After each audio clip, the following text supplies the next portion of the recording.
qualidade do serviço de telefonia móvel foi tema de audiência pública na Comissão de Defesa do Consumidor na Câmara dos Deputados. Em 2010, o Brasil ultrapassou a marca de 200 milhões de aparelhos de celular habilitados. São mais telefones do que habitantes, mas nem tudo no setor funciona de forma satisfatória. Veja na reportagem da TV Câmara. Dados dos sindicatos das empresas de telefonia apontam que a cada minuto, 58 novos clientes habilitam um celular. A velocidade de acesso ao serviço nem sempre vem acompanhada de qualidade. As empresas de telefonia móvel ocupam o 3º lugar no ranking de reclamações do Procon. Na audiência, representantes dos órgãos de defesa do consumidor e da Anatel mostraram o que está sendo feito para que as operadoras cumpram o contrato com os consumidores. Que o consumidor tenha a informação mais simples, fácil e acessível possível de quanto custa a chamada telefônica dele e quando ele reconhece que aquela ligação não foi feita por ele, naquele aparelho, que rapidamente essa companhia faça esse atendimento e resolva o problema desse consumidor. A competição faz com que algumas empresas melhorem a qualidade. Outras que não melhoram são passíveis de punição da Anatel, de uma verificação um pouco mais precisa e um pouco mais detalhada. As principais reclamações são dificuldades para entender a conta, duplicidade de cobrança, interrupção do funcionamento e serviços que não funcionam de acordo com o que é pago pelo consumidor. Todos aqueles que têm uma base muito grande de clientes vão ser sempre os líderes de reclamações, porque não leva-se em consideração o percentual em relação ao todo que reclama. Para os parlamentares, o grande problema do setor é a falta de metas mais claras e de punições mais severas para as empresas. Acredito que o avanço vai ser quando a gente implementar um projeto no Brasil que você tenha mais penalidade.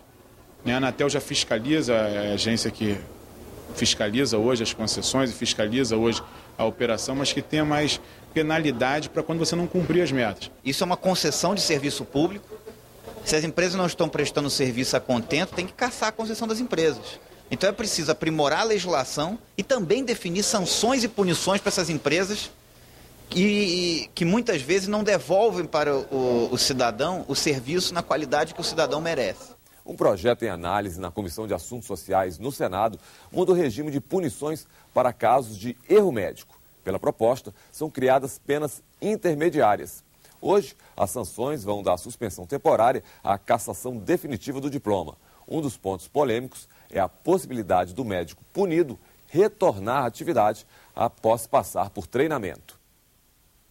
O quarto continua intacto. Tudo está exatamente do mesmo jeito que Lanuce Martins deixou em janeiro de 2010. Na época, a jornalista da TV Justiça se submeteu a uma lipoaspiração no hospital de Brasília. A jovem de 27 anos acabou falecendo na mesa da cirurgia por complicações decorrentes da perfuração da veia renal, de acordo com o laudo do IML. Ela deixou Rafael, que hoje está com 7 anos e conta com o apoio da avó e da tia para tentar superar a perda. Para a família, a demora no julgamento sobre a responsabilidade do médico na morte da jornalista é um processo doloroso. A gente não descansa e vai se estendendo. É audiência, que marca outra audiência, que marca outra audiência. Agora mesmo teve uma audiência, marcou outra audiência para o dia 12 de junho. Hoje, o Conselho Federal de Medicina prevê 5 penas disciplinares para os médicos que cometerem erros, mas apenas 2 delas afastam os profissionais das suas atividades: a suspensão por até 30 dias e a cassação do registro. De acordo com os especialistas, essas penalidades vão de um extremo a outro, ou é muito branda ou é severa demais. Para corrigir essa situação, o Senado analisa um projeto que cria penas intermediárias. Hoje, a legislação do Conselho Federal de Medicina, as penas, elas datam de 1957. Então, ou você isenta ou você condena com a cassação. E ela está propondo penas gradativas, onde você teria advertência, suspensão. Pela proposta, as penas disciplinares aplicáveis pelos Conselhos Regionais de Medicina passam a ser advertência confidencial, censura confidencial, censura pública em publicações dos conselhos, participação obrigatória em curso de ética profissional, participação em curso de aperfeiçoamento ou especialização, suspensão do exercício profissional pelo período de 1 a 6 meses e cassação do registro profissional.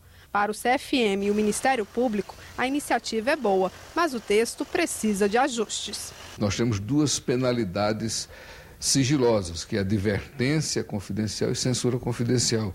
Elas se confundem. Eu acredito que uma delas, a advertência confidencial, que é a mais leve, ela pode ser dispensável. O efeito da condenação, nos casos de suspensão, deve ser a reeducação ética ou técnica pelo tempo necessário e devidamente estabelecido pelo Conselho Federal de Medicina.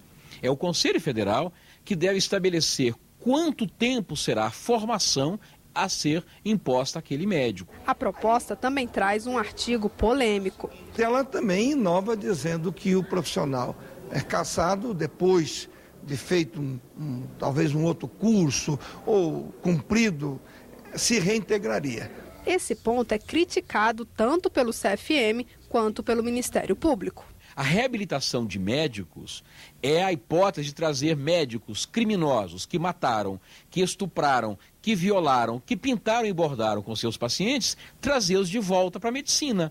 É uma questão moral, disciplinar, ética muito grave. Com a mudança nessa regra das penas, com a suspensão por um período mais dilatado, com a questão da educação para a reabilitação, a cassação será aplicada nos casos de extrema gravidade que tenham superado essas etapas preliminares.